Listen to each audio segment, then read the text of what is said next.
Hello, everyone. Welcome to the Rovertime podcast, episode number 25. Today we got myself, Stan, Hello. Sirius, and Lex. Hello.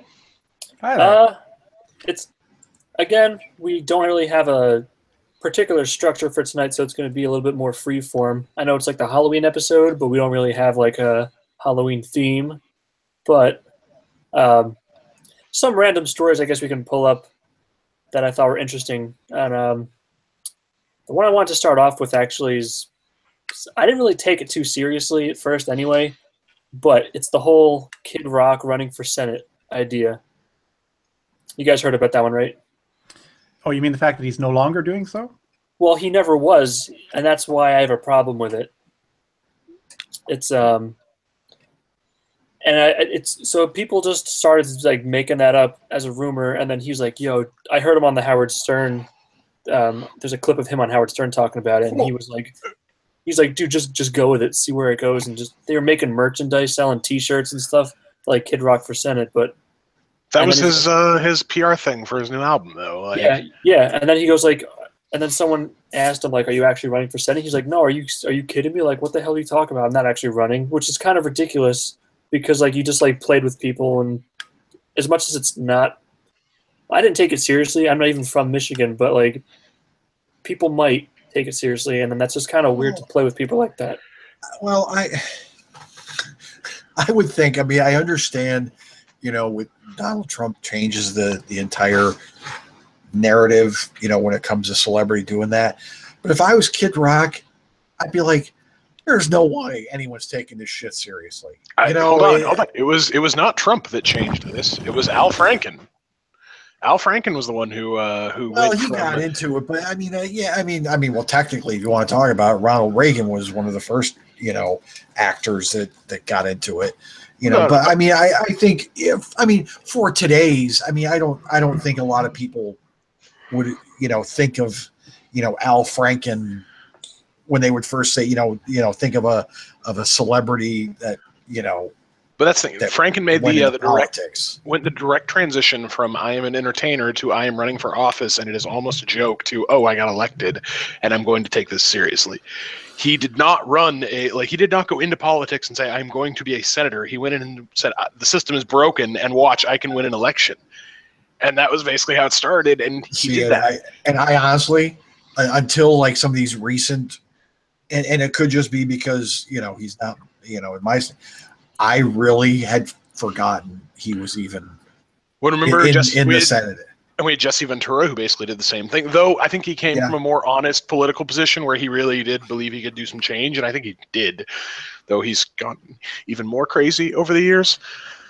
But with that, I don't think, I mean, like I said, if I was Kid Rock, I would think there's no way people think this is a serious thing.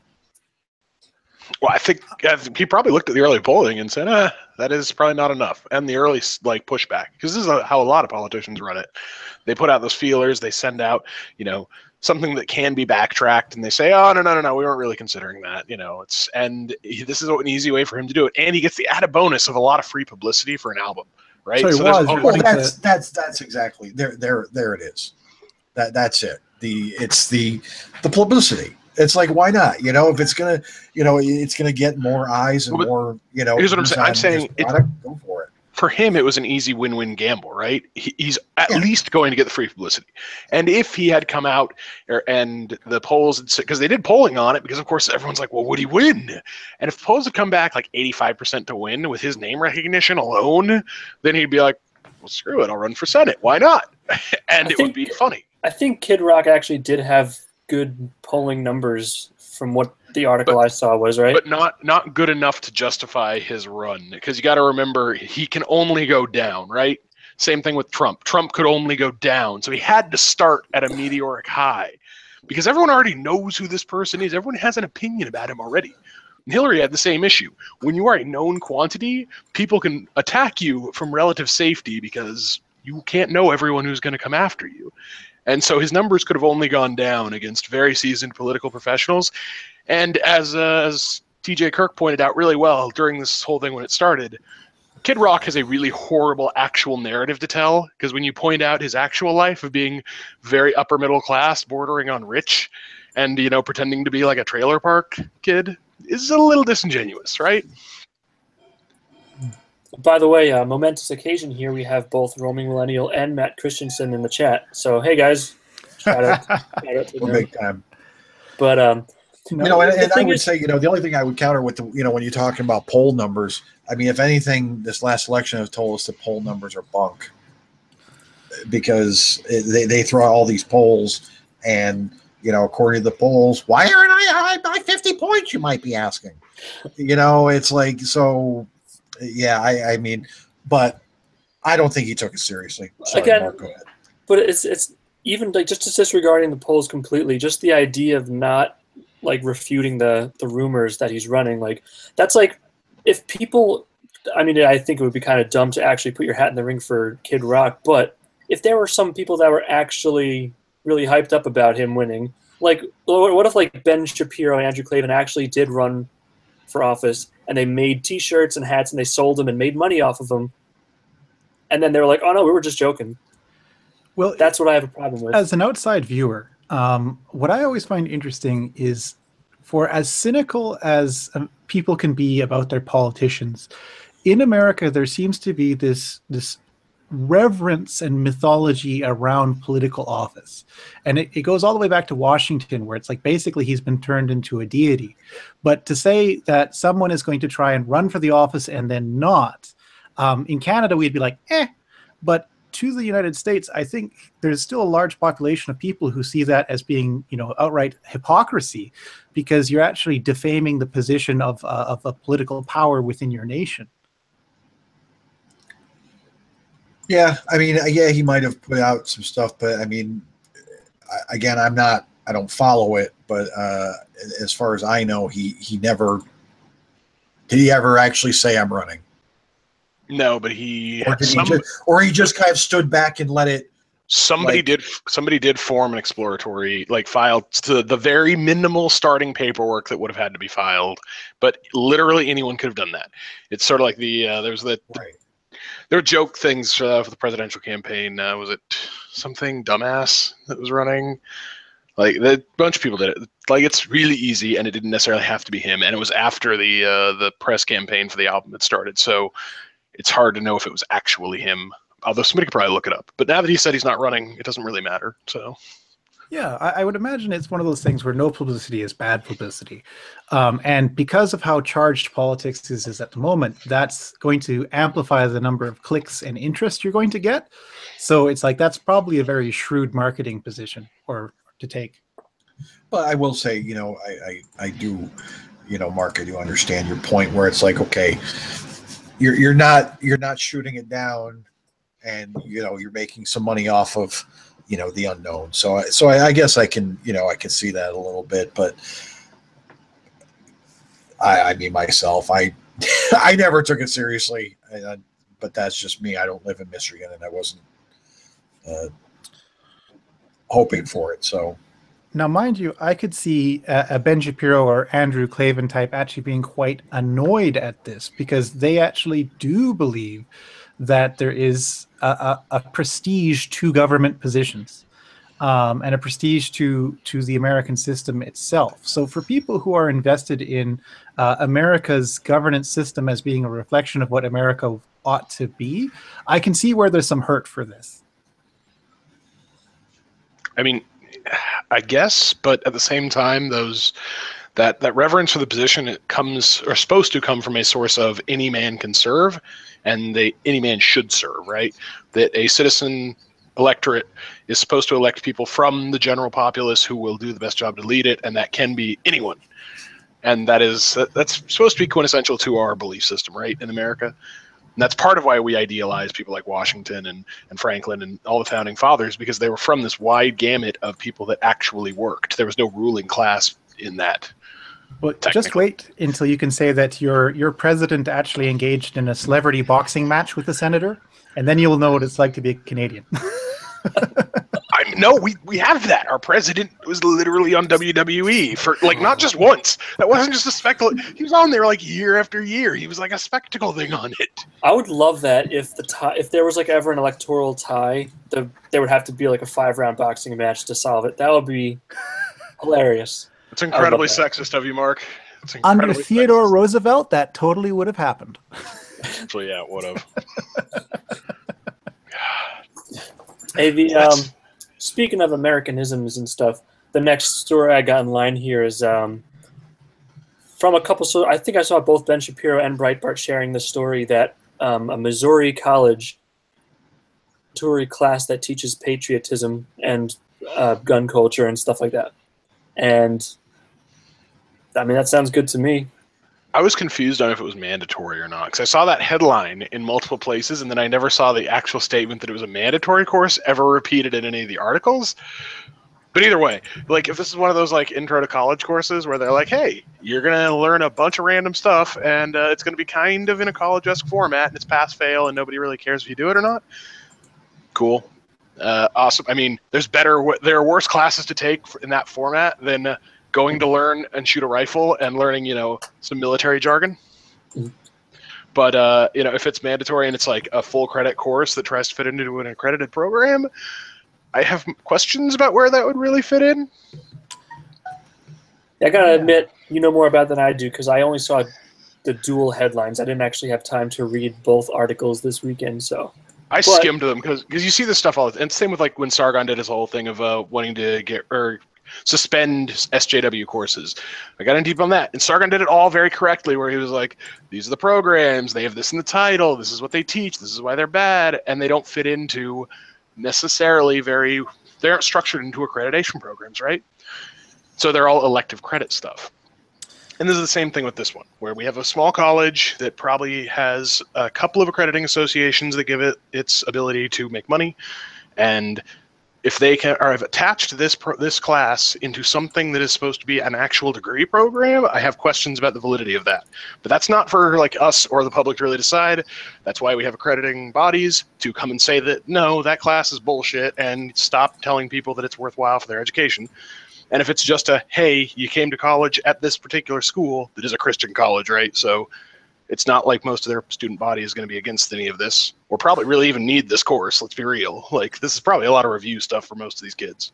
Well, the other thing is, so here in where I live in British Columbia, we have colleges that can give 1XX credits. So essentially it's saying it's a 100 level course and you can get credits for it, but it's not actually applied in any particular way.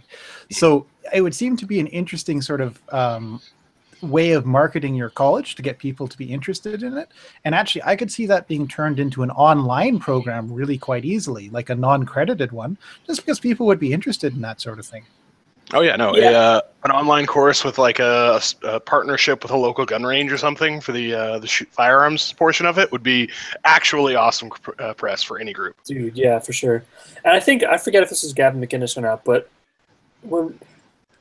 just as good to have pushback against this wave of classes, that run against, American culture. It's good to have, because people don't hear that perspective in college anymore where they say America is great, we're exceptional, and here's why. They don't hear that. So just to have something introduced that would push back against that, I think that's a good sign. This isn't the kind of college where I think you have a real issue with that, though. It's a private Christian college, so this is kind of like going to a liberal arts college in the center of LA and being like, oh well, it's good they have diversity courses here because where else are you going to see that? Like, it's like, well, no, everyone coming here is already on that bent of the side anyways. They've experienced this, and wherever they went to school, they were going to seek out this kind of stuff. Like there are Christian groups everywhere and young Republicans everywhere and like tons of stuff to get into this if you want to anyways. Like I promise you that conservatism and traditionalism are not dead on college campuses anywhere.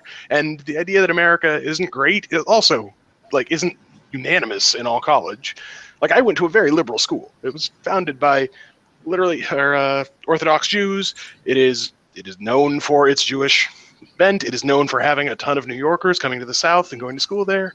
And you know what? At the end of the day, There were a whole lot of moderates and traditionalists, and we made all the same jokes about, you know, all the girls there looking for their MRS degrees, and it was the same things everywhere else. But you did have the crazies, and you still had the very rational people who were like, nah, this country's amazing. You couldn't have done any of this stuff anywhere else. Even from the liberal professors. So sometimes the doom and gloom like gets to me a little bit. Well, the other thing is, this is one of those ones where, of course, it's an advertising piece. Because literally, what they're advertising is called History 100, an introduction to America. Mm-hmm. And so if, on the one hand, they're trying to do it to get some more people interested in the college, something to take, sure, do that.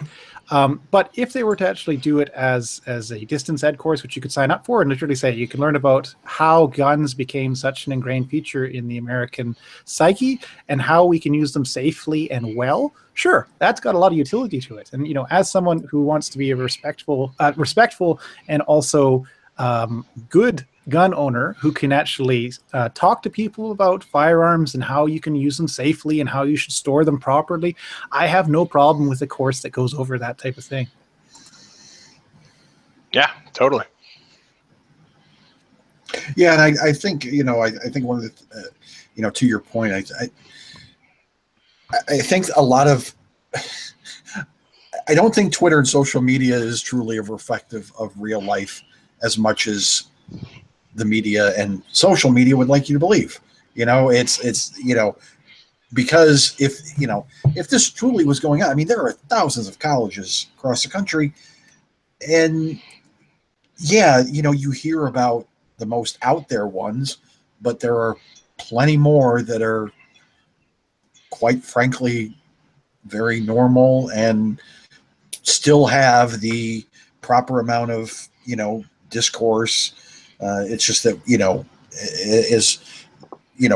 it's like an airplane crash. You only hear about it when the shit falls apart. And, you know, so the only time you really, you know, you're going to hear about these colleges is when, you know, these students or professors are trying to make a scene and, you know, get on social media or get into the media. Most well, of what was it, Eric?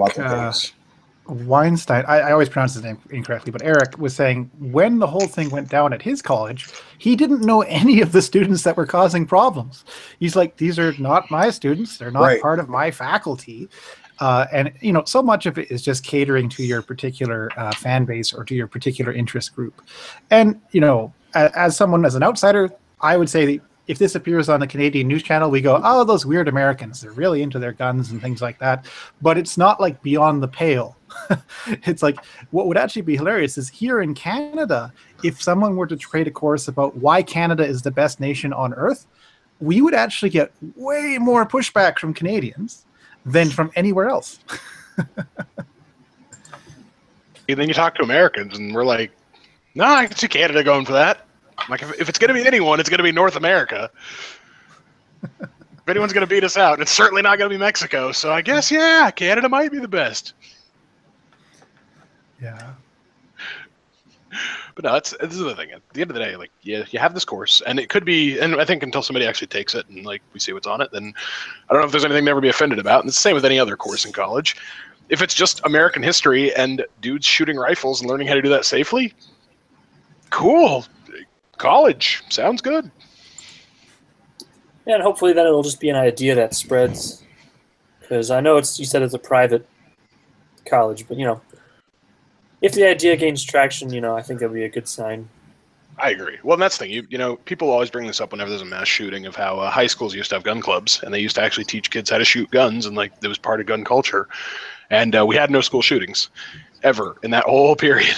So it wasn't until the 60s when we started actually cracking down on guns that became a thing. And there might be something correct about that. I think it's a little hard to retroactively go back and fix that particular mistake. But at the college, when you're talking college level, yeah, you're maybe approaching the point where people who haven't been exposed to firearms maybe should be, and maybe should learn to fire them and learn that they're not the most scary thing in the universe, but that they are super powerful things that should be taken very, very seriously. And not in a cartoony way or in a movie way or an over-dramatized, you know, video game type sense, but in a very grounded, realistic way. Because I think it is extremely hard to really understand firearms if you've never shot one. Well, and the other thing is, it's the idea that citizens aren't required to go and do something to help maintain the nation is weird because, okay, so if we go back to the UK at the height of the Hundred Years' War, literally every British man who could was expected to go and fire 200 arrows a week to practice their bowmanship because it was considered such a great weapon of their nation to keep their nation in existence. And the idea that you would go and do stuff goes all the way back to Athens, where it's like, what were you expected to do if you were a citizen? Go row a boat for weeks on end so that your city could exist and you could actually be part of the democracy. So this idea that, you know, by keeping your nation safe and by being engaged as a citizen, and that it actually requires something of you, the fact that that's been pushed out of the way is more of a modern convenience than a historical representation. And part of that is just the development of society, and I mean that's definitely a luxury that, you know, previous generations have earned for especially the West. But yeah, you may be right. There may be something to that where we may need to replace that with at least some token artifice if we're going to maintain the civic republics that we kind of have these days. Constantine's throwing something very philosophical into the chat there. I don't understand this line of reasoning. The government doesn't owe you anything, but you owe the state your manpower. I think it's not that you owe the state. I think that is the important distinction to be made. You owe society something, though, because you have that implicit social contract, right? You were born into this great society that provides for you the freedom and the protections to exercise it. Well, you got to put in that minimal force to continue the momentum for the next generation and the rest of your life as a young person, ostensibly, because that is the next generation. Stan, do you want to jump in on this? Nope. Get your poll. I admit my cluelessness. I guess since we're talking about states, though, I guess the next relevant story I can bring up. I didn't read it again because I've been busy, but it's a Breitbart article, and it says Vice President Mike Pence said President Trump has directed the State Department to stop funding United Nations humanitarian aid programs and instead fund directly to where the money's needed. So just bypass the UN because they're getting less and less relevant. And I mean, that's just, I would assume that we're all unanimously like in favor of that, right? Well, it's interesting because those nations that give into the UN, of course, receive the least from it in terms of physical goods. The UN is, you know, the follow-up of the League of Nations, which proved itself to be toothless. And the problem with the UN right now is that there's just so many member states that it's really hard to figure out what's going on. And there's so many people who are hired and employed by the UN that seem to be in the business of keeping whatever the UN is doing going. So refugee camps, for example, are things that once they're created are almost impossible to get rid of. And people will live there. Like generations of people have grown up in UN refugee camps. And it's like, well, if the UN's doing its job, why is there no transition out of that? So the idea that you're not funding something which doesn't appear to be effective in dealing with the problems it's been created to address, I can see that.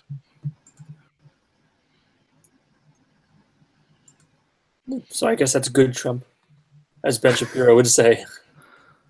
I mean, so that's the thing. It's the UN is so it is in such a system of gridlock by design. Remember, it was designed to be the system where the U.S. and the USSR couldn't overwhelm each other diplomatically, but they could be forced to kind of come to a negotiating table at some points, right? That's all its function was supposed to be. And we haven't actually changed to that structure of the UN at any point after the end of the Cold War.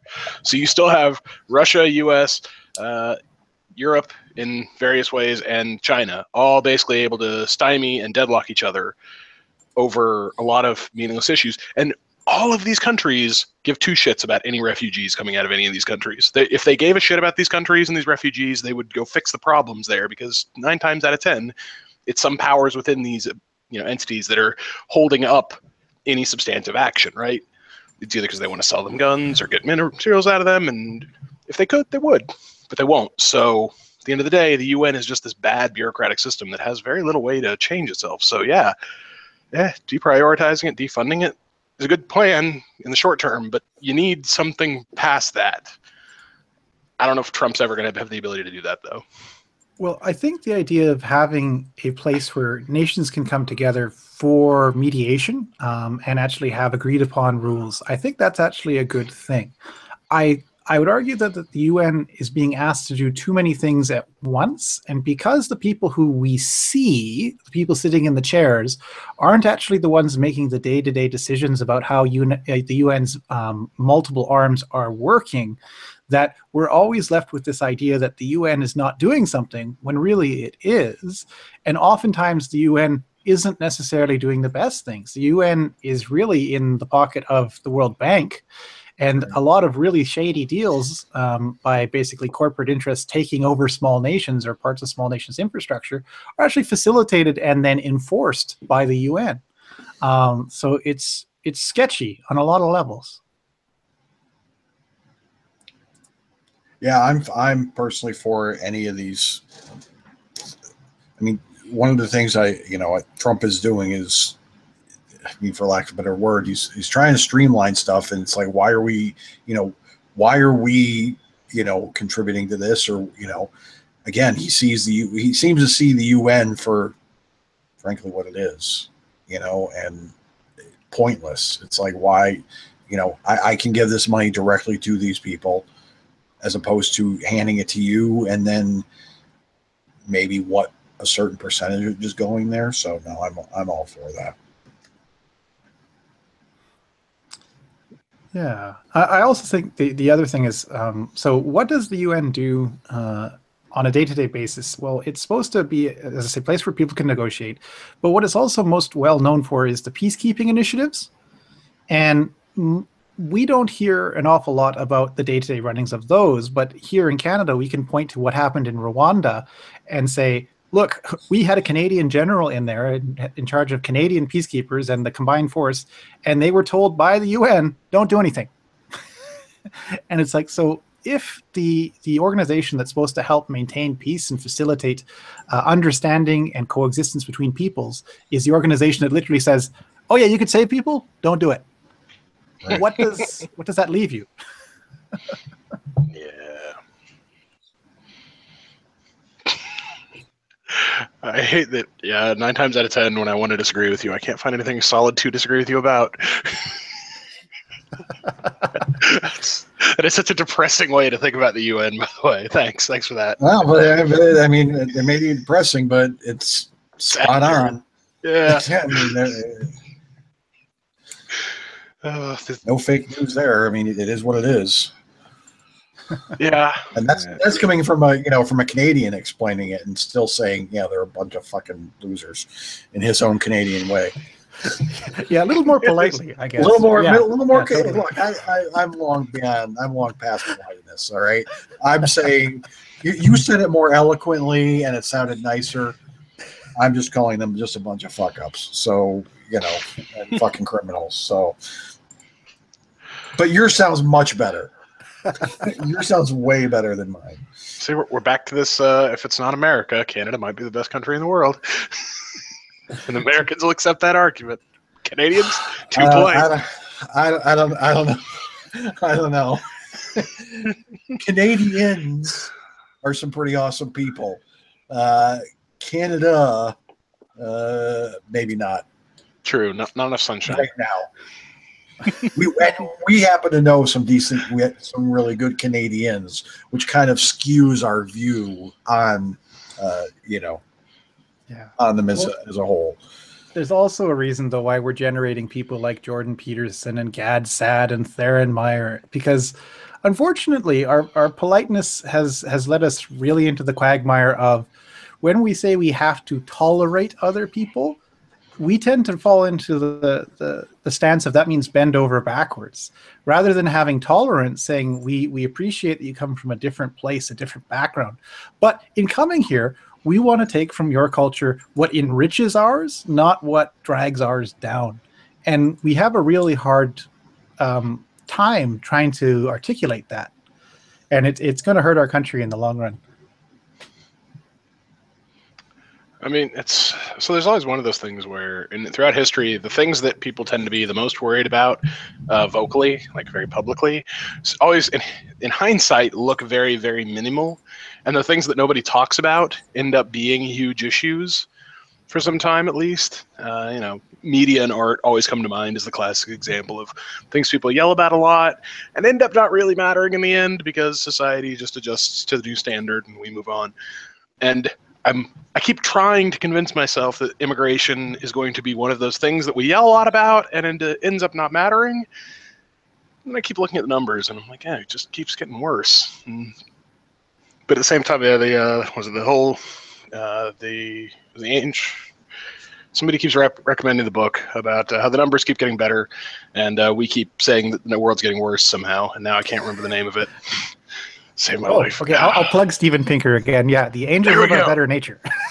Yes. And I started reading that, and it was like, oh, this is a really good set of arguments. And I keep trying to keep in that same frame of reference, and I keep looking at all the other countries, and they're like, oh, they keep taking in refugees, and yeah, there's those surface issues, right? And those are the ones that everyone yells about: property values, migrant crime rates. But these are all transient things, right? They will be solved either by increased development or people moving out of major cities, things like that. And migrant crime rates should adjust because eventually people stop being migrants. Either they assimilate or they have children and they die off if we go on a long enough time scale. But really, what's going to be the thing that nobody's talking about? Is it going to be that, suddenly we have, enclaves of groups that just don't integrate well at all and speak different languages, and we have to do community outreach to in 50 years, and we have no idea how to do it? Well, I think the issue is more so that because there's so much information out there, we also hear about how many groups are trying to derail pluralistic efforts. I'm not actually a huge fan of multiculturalism taken uncritically, but I am a huge proponent of pluralism, saying we can have many different people in one nation and they can each bring something that enriches that nation, but you can't actually bring your nation here, kind of thing. And so it's really frustrating when we see groups that seem to get the most play in the media basically pulling apart any effort to say, we actually really like people, but we want to make sure that we're choosing the people that we want to come into our country, as opposed to those who feels like they should be here. So I'm not really for those people who are the no borders advocates, but the media really does seem to be in their pockets. I started having a debate with somebody a couple of weeks ago. Granted, this was after a very long night in Vegas, but I explained to that I'm all for open immigration in the long term, but I think that's a goal, not a solution to any particular problem. So we need strong borders now to create better countries that we can have open borders with. And it blew his mind. He was like, "Wait, so you want immigration?" I'm like, "Yes, but you want a border wall?" And I'm like, "Well, not necessarily a border wall. I don't care if it's actually a wall or if we just deport people. Whatever works best, but yeah, get them out of the country if they didn't come here legally." And he's like, "How can you be for?" And he just loses it. And he starts he just starts yelling at me. And we've been hanging out. We were at a bachelor party for a common friend, and he's known them for 15 years. I've known him for 10. We were old friends by proxy, and we were getting along great until this point. And after about an hour and a half of him yelling all the standard things that we hear, he starts to calm down, and I think we start sobering up a little bit. And I'm just I'm just a libertarian who wants I want them to be a stronger country. And suppose we started talking about Mexico, and he was like, oh, well, that actually makes sense. And he just had to yell himself out on the topic and call somebody a bigot on it. And I think he felt better about that. I think that's a lot of what happens about it. You get these people who they want a virtue signal so badly, and they can never get that outlet in a place that it's acceptable. And then suddenly, once they think it through, they're like, oh, that's not a horrible idea, I guess. Yeah, but it's also one of those things that we live in a culture of immediacy. And when you say, literally, that is a goal to work towards if we ever get there. But right now, that doesn't seem to be feasible with what we have at the moment. They see that as you saying that we should never have that. It's always evil.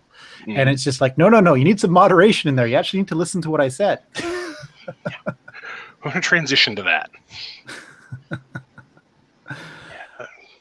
But Mark, do you have another topic for us to jump to? Hillary Clinton broke her toe. That's the next one. Media outlet continues to deny medical issues with Hillary. It was just a stub. Blames Trump Russian intervention. Put a hit out on the toe. That whole thing is hilarious.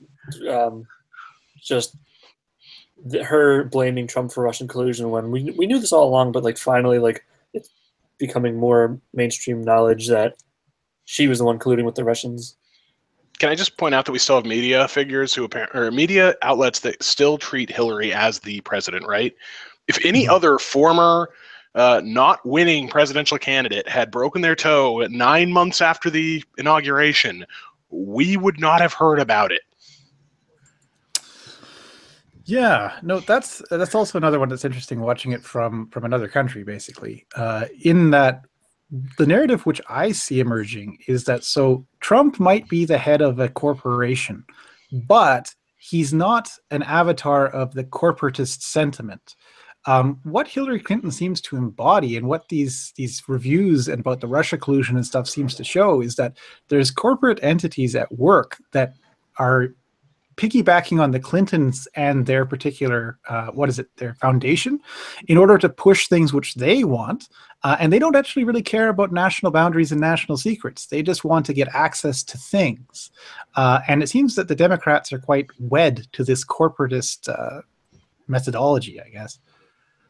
Well, they stole it from the 90s Republicans. That was their big achievement under the Clintons. It was the Republicans used to be the guys that did this constantly and were rightfully chastised for it. And then they started getting some principles, and they were like, hey, we can win elections without major corporate involvement. And we can only have very selective involvement. One thing I'm outraged about, though, is the whole story that the Russians bought 20% of the Americans' nuclear and fissionable materials. And then they said, based off of this company, which is based in Canada, which basically says that the Americans consider Canadian uranium their uranium. Like, we all knew it, but, why did you have to disillusion us so much? We own the rights to the uranium is the thing. I know. The numbers. A lot of Americans consider Canada just our attic. So pretty much, I mean, it's like, look, whatever's up in the attic, go ahead, take it. I don't care. Well, probably the worst things Canadians can literally claim is that our uranium has been used to bomb more people than any other nation in the world. It's horrifying. So the truth about Canada comes out. They are the true warmongers. It's not uranium. Stage. It's ouranium. Oh. God, that was awful. That was really awful.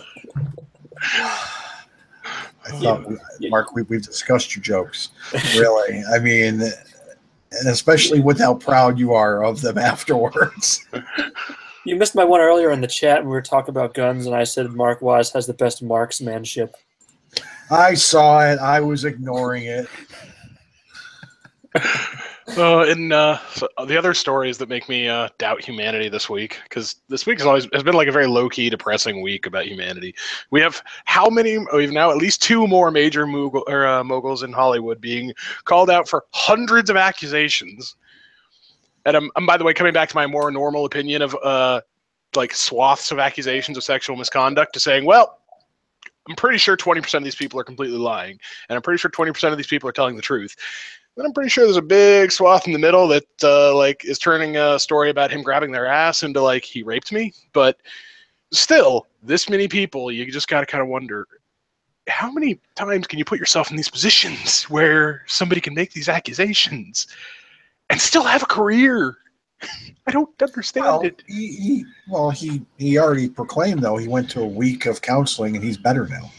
So, no, that's Weinstein. These are new guys. These are whole new guys. We got. Yeah. I admittedly do everything I can to avoid. Well, then we have anything Hollywood. Bush Senior. Bush Senior got accused of it too. Yeah. And he made the cardinal sin of apologizing. That one. I don't know. One of his accusers, and Philly D talked about this, said, even as a man who's losing his mental faculties, he still understands he's in a position of power. I'm like, so in other words, you're saying he's becoming senile, but still knows he has power over you, even though you're essentially conceding he has no idea where he is or what he's doing. Stan, he's a white elderly gentleman. I know. His senility is his white privilege. Absolutely. That's right. Because only white people get senile and do inappropriate things, and and I don't know. It's like, what's the point at this? I mean, the guy's literally a foot and a half in the grave. I mean, he does not look good. It's like, what's the purpose at this point? There was the apology admitted to the joke, not necessarily the grab, right? And at the end of the day, like, why did they comment on it at all? Is my question. Right. I still don't understand how PR people haven't gotten the realization yet that if you look at it, the people who survive these things and move on from them and don't have any repercussions from them are the ones that simply say, no, none of this happened. It's inaccurate. So until somebody produces actual evidence of it, admitting to anything, even the token "I'm sorry they were offended" apology turns into Bush Sr. admits to sexual assault and groping. Like, you're like, okay, no, come on. Yeah, no, and it's one of the things. Like, so it's funny here. We have Constantine the Mediocre saying, "You don't do this again," because we've talked about it for 4 podcasts now.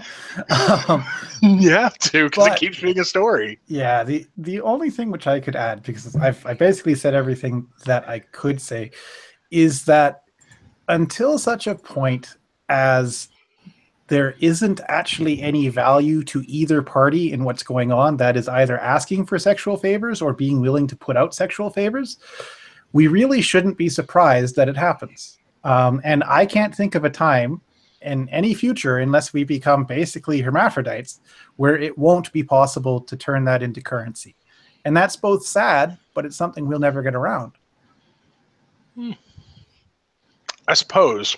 But at the same time, if that's the position we're going to take, which I'm not disagreeing with you on, but again, when you're right, you depress the fuck out of me. So, but if we're going to be there, then we have to make society accommodate the fact that we can't escape this, and you kind of just need to be like, okay, well, that's a thing that happens, and if women want to offer up sexual favors for advancement, cool, and if men want to ask for it, okay, cool. Here are the rules. Here's the structure. Here's how that power dynamic is not going to be abused. Well, here's what the way you phrase that, Lex. This is where it leaves room for consent. So literally, in the interview, will you consent to have sex with me? No. Okay. Does that mean I won't be hired? Yes. Okay. The end of interview. Interviewee comes in. Will you consent to having sex with me? No. Are you actually still a good actress? Yes. Okay. I guess we can hire you. See, I get that, but that's totally illegal right now, and grade A immoral on so many levels that I don't think anyone would argue that that's bad. We don't want that in society, right? But when you start off, we can't stop it. Well, but the problem is that when it happens, especially in Hollywood, they wait 15 years to speak up about it. It's like they don't, it's.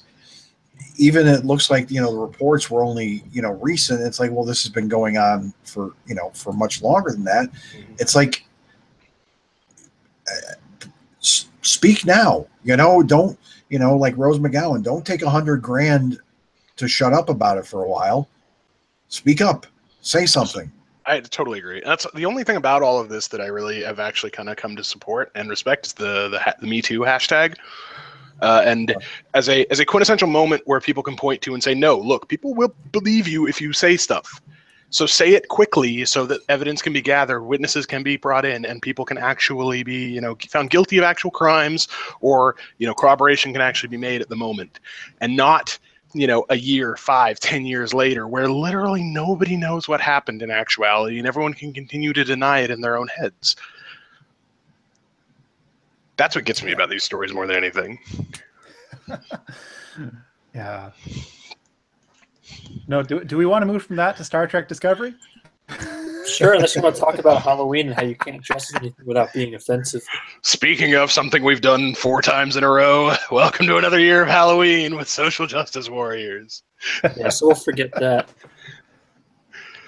We got 15 minutes, so just whatever you want to talk about Star Trek.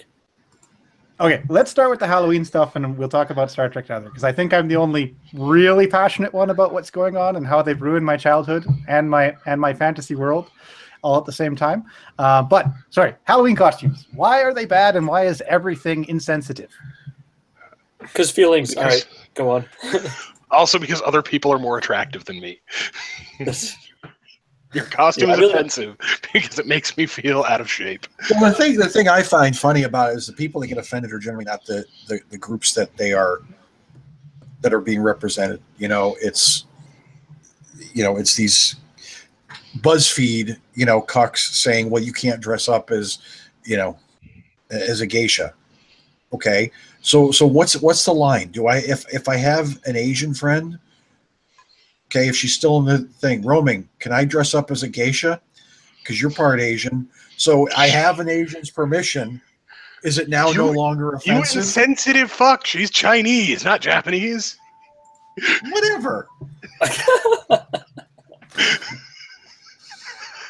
It's all the same. Kidding. But you know what I mean? It's like, what? So if I get a Mexican's permission to put on a sombrero, great. That means I'm good to go. I mean, it's like, well, no, this BuzzFeed white woman says it's offensive. You know what I would love? But I got a Mexican's permission to do it. Why does your thing trump his? What if like a Mexican went out wearing just like full Mexico? It's like maracas and a sombrero and like a poncho and like riding a donkey. They'd find a problem with it. You'd be like, but I'm Mexican. It would be internalized racism because he's becoming a fulfillment of the white stereotype of Mexicans. You're probably right. This is the thing. There's no condition that you can create, no hypothetical that they can't find as offensive in some way, and always in offense to the person of color, and always the offense coming from the white person or white peoples as a whole. Because if they can't find an individual white person who's being offensive, it's white culture or white government or white something or other. Yeah, and that's what's so cynical about it. Is like, okay, Halloween is a weird holiday to kind of justify from any type of cultural historical lens, because it's like, okay, it's All Saints Day, we're remembering the dead, and suddenly we have people dressing up in costumes a la what happened at Bacchanals and things historically, so it's a weird conflation of a whole bunch of things. But it's American. Well, yeah, that too. But at the same time, it's also weird that you can't actually it's something that you can't actually say, okay, what we're trying to get our kids to do is be able to say about having fun, addressing their fears, and seeing things from other cultures, and being able to appreciate them and by proxy be okay with them in other settings. So it should be a hugely democratizing influence, and yet they make it so controversial. Mm-hmm.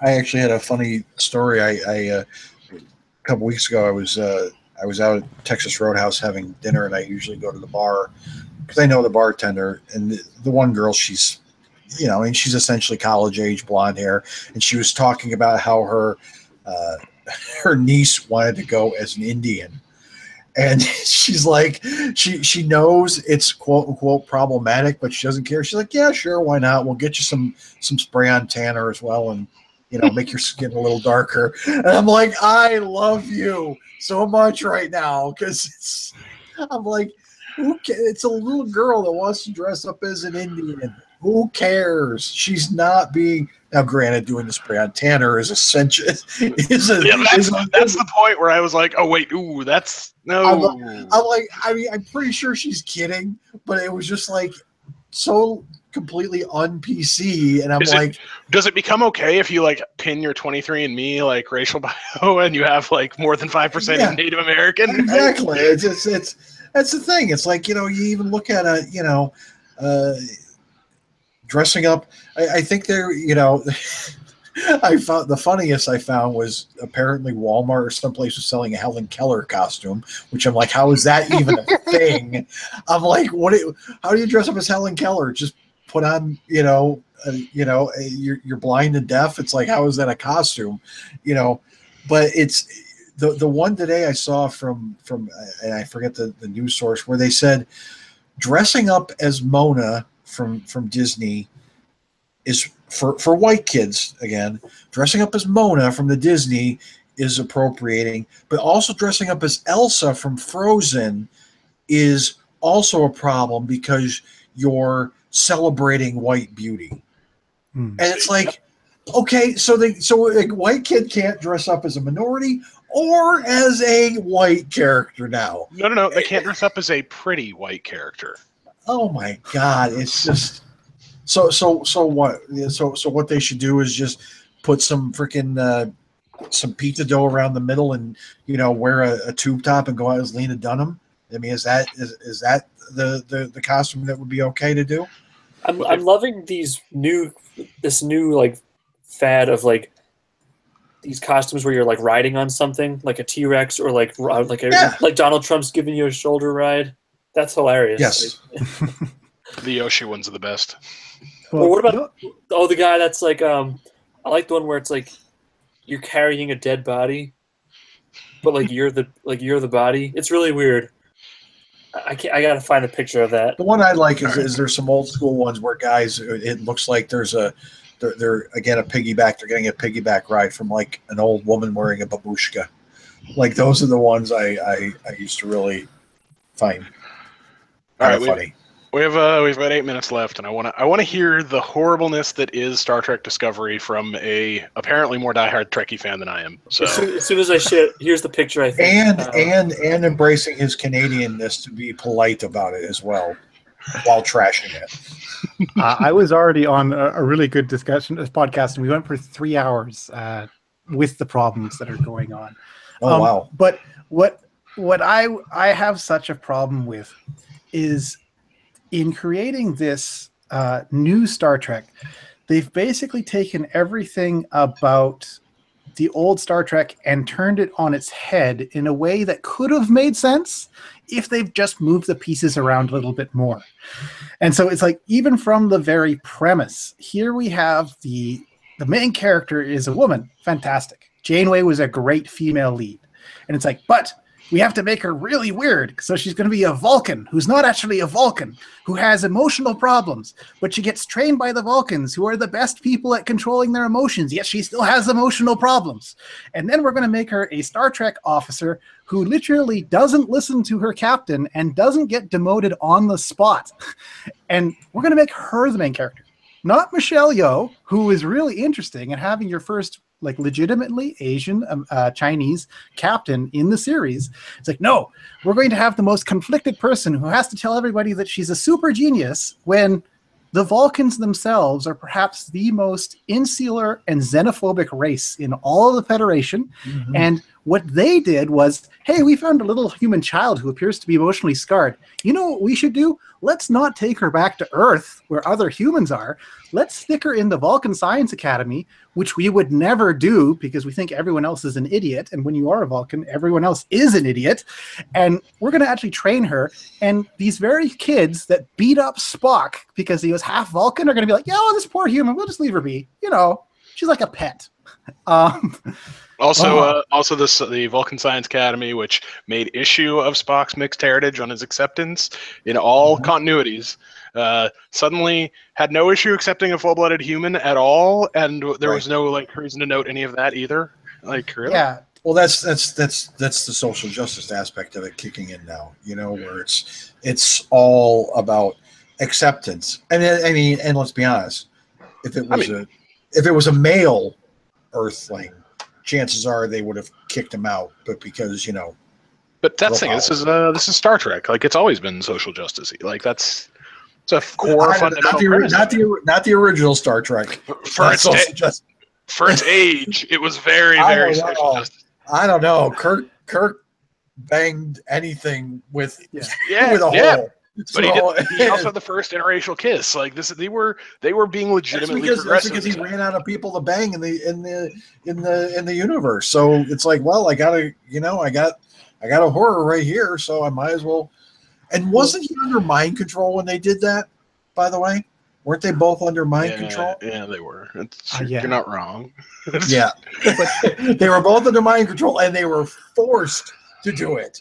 So it wasn't like he was like, "Hey, or let's." But that's part of the science or the sci-fi-esque nature of Star Trek, and that it's pop culture, yes, but it handles sci-fi in a way that is approachable, in that it does modern politics in an accessible way that lets you remove the inherent shit that you have to deal with when you're talking about this stuff interpersonally, right? Because they had mind control. That's why, we had this mixed race couple kissing on TV or on screen, and they didn't care about the racial aspect of it because, they deal with aliens every day, and like they're humans, though, right?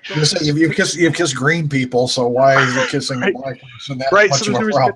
And so then everyone's like, oh, well, they didn't mention it here. And it lets you process different aspects of an argument that you generally can't get to. That's the core of what makes sci-fi great, right? At least for people that are big fans of it. That's what you love about it. Well, the other thing which kills me, and so this is the second part of my rant, and I'll try and wrap it in 3 minutes, but is they don't understand their own universe. They take the Klingons, and they're like, the Klingons are space racists who are afraid of diversity. And it's like, but in the canon, at this time, the Klingon Empire is 3 times the size of the Federation with over 100 different sentient species, all working together. Sure, they're in an autocratic society, but they actually have diversity. The Klingons aren't space racists. They have an authoritarian complex. Like, they want to show up and punch you in the face, and they want you to punch them back because it shows you're worth a damn. And that's where, like, Kirk really fell in with the bad side of the Klingons, because everyone's like, oh my gosh, Kirk punches back the best. We need him as an enemy. But Kirk's also the one that paved the way for the treaty between the Klingons and the Federation. So it's like, if you're going to take space racists, why not use the Romulans, who are avowed space racists? And it makes total sense. But that's the thing, the Romulans are also the primary issue of the Kelvin timeline.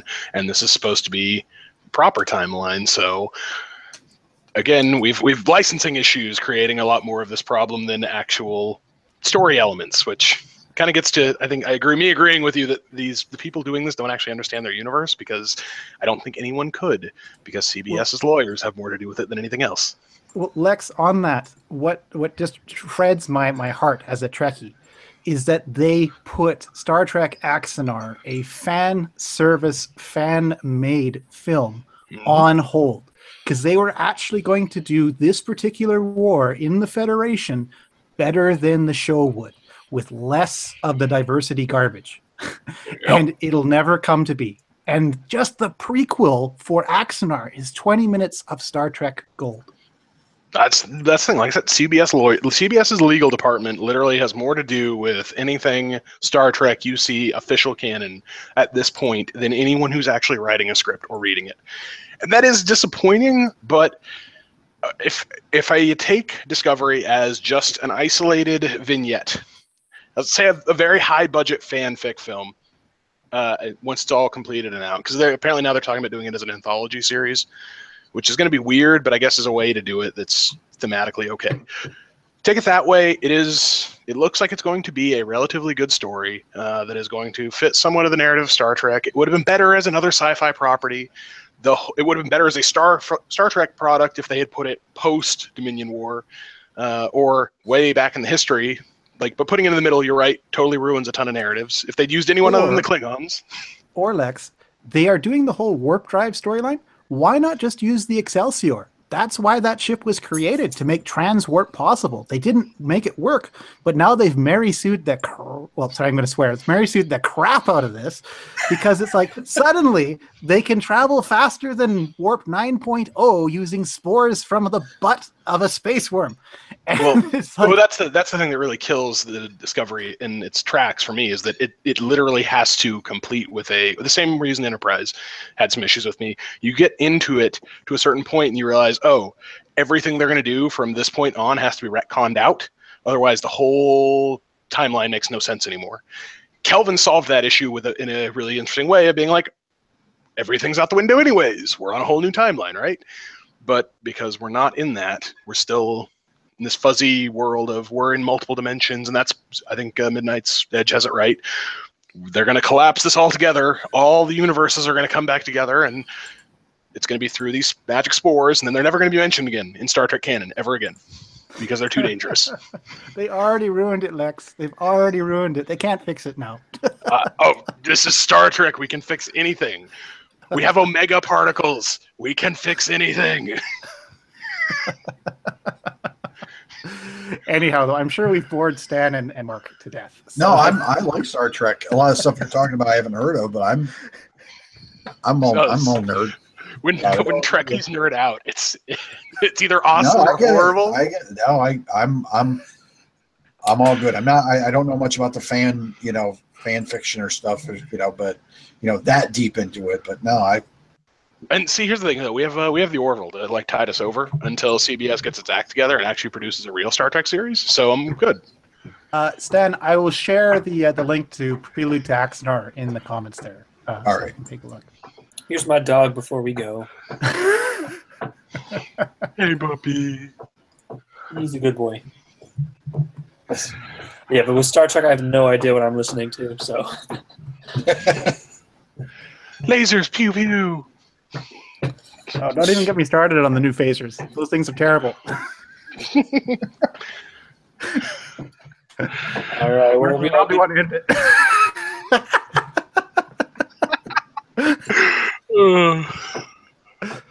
This is a note to end the show on right here.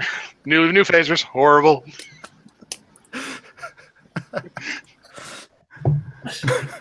All right, we all good for this week? Yep. All right, everyone, have a happy Halloween, and if you're going out, be as offensive as possible, and bring me back your stories. All right. Bye, everybody. See you guys next week. Happy Halloween, all. Ciao.